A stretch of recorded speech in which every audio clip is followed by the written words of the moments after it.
Today we are looking at the best wildcard team you can make for FPL in game week 20 because we all have the chip back, and we're also looking at my team selection at the end. Guys, make sure you like and subscribe, and let's get right into the video.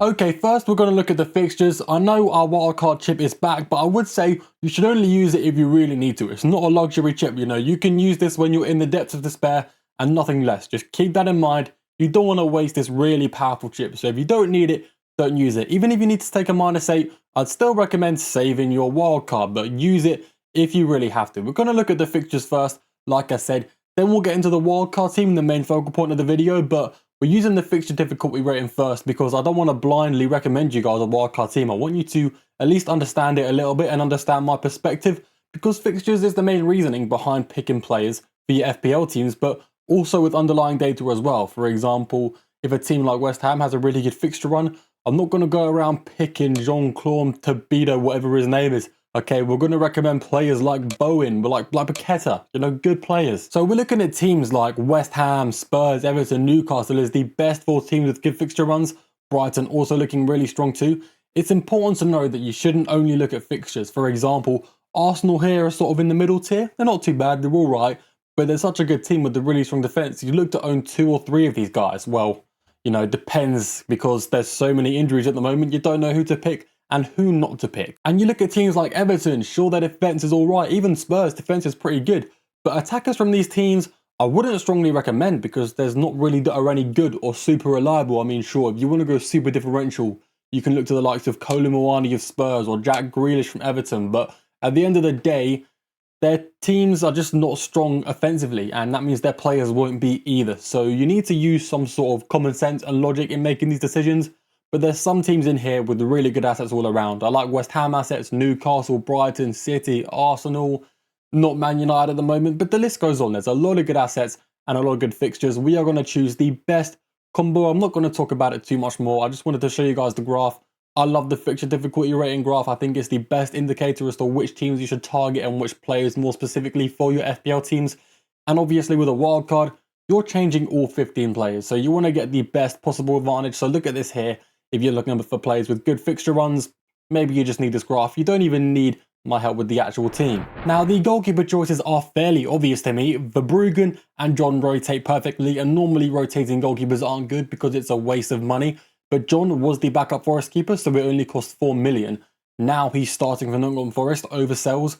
He's only played the last 3 games, but he's done well. I mean, well, not amazing. He's kept 1 clean sheet, but Sells doesn't look to be the favourite anymore. And this may not continue, but worst case scenario, you're still left with Verbruggen, who's a pretty good value keeper, but their fixtures match really nicely if John does hold his spot. Every time Verbruggen has a fairly tough game, John has a good one, and vice versa. So it's a good keeper rotation situation going on there. As for Arsenal, I'm a huge fan of the Arsenal defence. I always have been. They're incredibly strong. The best defence the league has seen in a while, probably since Mourinho's Chelsea, all the way back in the 2010s. Now, Timber and Gabriel are clearly the best 2. The best for goal involvement potential. Gabriel looking more towards defcons and bonus points too. He's the best defender in FPL, and it's not even close. The best defender we've seen in a long time. I wouldn't be surprised if he touched near Trent's and Van Dijk's records of 200+ point seasons. If he wasn't injured, he would be scoring a lot higher, and that just goes to show how good Gabriel is as an FPL asset. When he's fit, you want to own him. And Timber, he's sort of similar, except Timber, he may get rotated now and then. I'm not going to lie. He may get benched for a clean sheet. Fair enough, that's rough, but like he showed last game week, he can make up for it with goals and assists. Also, before I go any further, I want to say I'm recording this before Thursday's games. So let's say a player I've recommended in today's video ends up being injured or unavailable since recording or since uploading. I'll just leave a pinned comment down below for replacements I recommend. Let's say I recommend, say Gabriel, and it turns out he's out for another 6 weeks. You can look to the comment section and I will recommend a different defender in his place, for example. Let's hope that doesn't happen. Then we have Romero. Now, I did mention earlier, the Spurs defence is good, and that's true. They don't go forward too well, but they hold their line pretty well, and Romero is the best Spurs defender. Really good for goal potential, really good for defcons and bonus points, and home to Sunderland is actually the best fixture for a defender in FPL. You may not think that, but Sunderland are last for expected goals this season. Lower than Burnley, lower than Wolves. Yeah, their defence, Sunderland, it's all right, but going forward, they are incredibly weak. They've relied on some really good XG over performances, but Sunderland, yeah, Great player to target if you've got a defender playing against them, so that's why Romero is here. Fantastic entry point for him. His fixture run is really good, but when you get to game week 24, you'd probably want to sell him, just keep that in mind. In general, this team keeps you going fairly long term. Looking towards the bench, you've just got a cheap defender on there, plus Dorgu. Dorgu is here for bench cover. He's not going to last long. When his teammates come back from AFCON, he's not going to get a lot of game time, but game week 21 for this wildcard team doesn't look amazing. It's not awful, but it's not great at the same time, which sounds a bit weird. Like, why would I recommend you guys a team that's bad the game week after you use it? Well, first off, it's not bad in game week 21. It's just that Ekitike and Jorginho both have really tough games. Jorginho away to Man City, Ekitike away to Arsenal, which isn't ideal. You can field them, they may get points, but Dorgu away to Burnley is a lot better despite Man United looking fairly meh at the moment. Burnley is still a really easy fixture, and I have said, Burnley is an easier fixture than Wolves this season despite the actual points. Underlying data-wise, Burnley are a lot worse. So Dorgu away to Burnley, you could bench Jorginho for that game and then play Ekitike away to Arsenal. So you have your sort of meh game week 21, but it's not awful. Then we will go into the midfield. Now Cunha, a lot of people own already, but not a lot of people are happy with him because he has blanked the last 2 game weeks. That's true. He's not looked amazing, but neither have Man United as a whole. So it's kind of unfair to judge Cunha in that way. When Man United actually play well, and they will, when Bruno returns or when Mbeumo and Ahmad return, either way, he's going to start getting better very soon, and they could come away to Leeds or against Burnley in the next 2 game weeks. 2 really good fixtures, and even when he plays home to Man City the game week after, you may think he should be a sell, but Man City's defence isn't crazy strong. Man City get their points from scoring a lot of goals. They don't keep a lot out. Don't get me wrong, they're still a better defence, better than average, but they do concede goals, and it's definitely a game for Cunha that you could start him in. It's not necessarily a game I would sell Cunha for. It's the game week after when Cunha plays away to Arsenal that I would sell him for. So Cunha's good short term, but if you want to, when he does play away to Arsenal, you could bench him and hold him for the long term, depending on how he's doing form-wise. Foden here is pretty self-explanatory, guys. Man City's fixture run is average. If you saw it on the fixture difficulty ratings chart, go back if you want to look. Their fixture run isn't bad, but it's not good. Fixtures you can play your players through without worrying about rotating them because it's not like they're playing away to Arsenal or anything like that. Home to Chelsea is good and the fixtures that follow are still good. Foden's ownership is very high.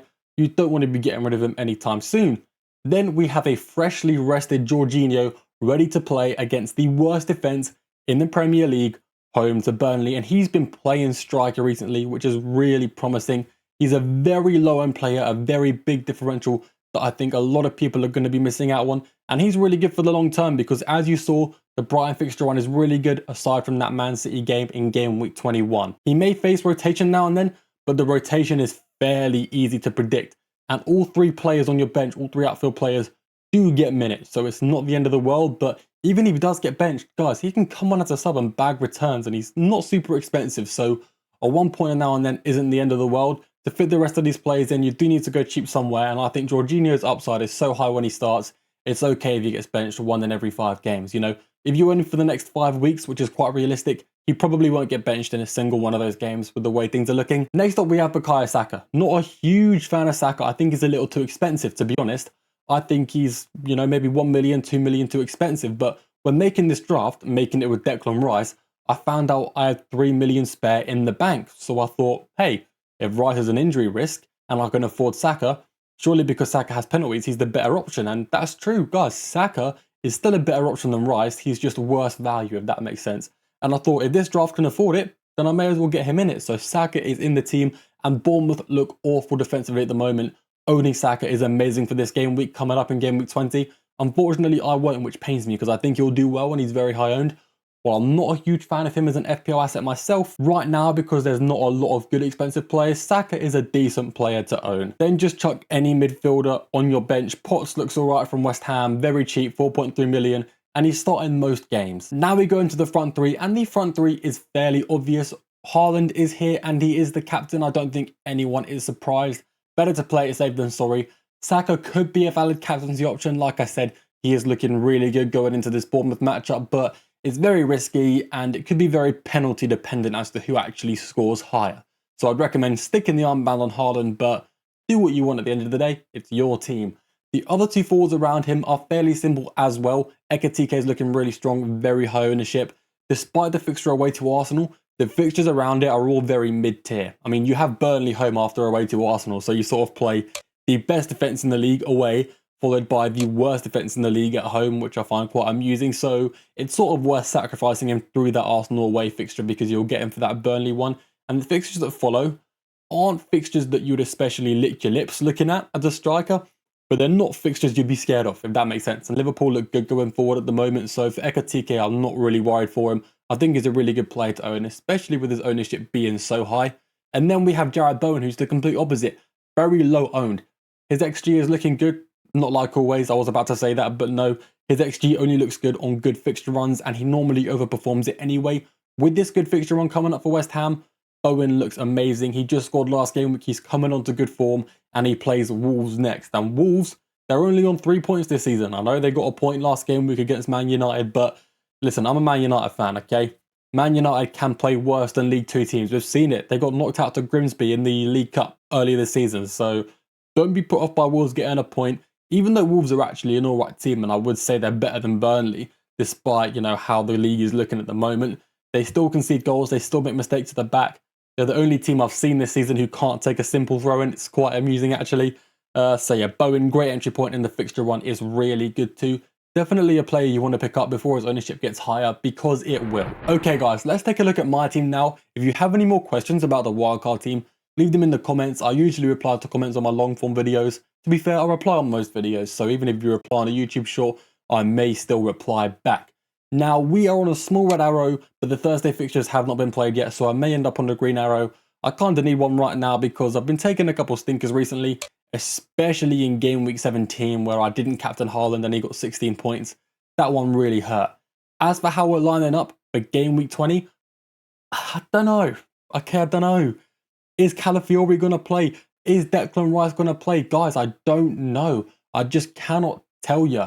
My plan right now, even though it seems kind of sideways, is to actually sell Van Dijk and sell Calafiori, because I don't like either of those two as FPL assets due to rotation risks. And, well, Calafiori is a rotation risk and Van Dijk plays for a bad defence. I brought them both in on Wildcard 18 and I'm now regretting it. Instead, I want to sell them both, get rid of Calafiori and go to Gabriel, okay? To supplement that transfer, I need money in the bank.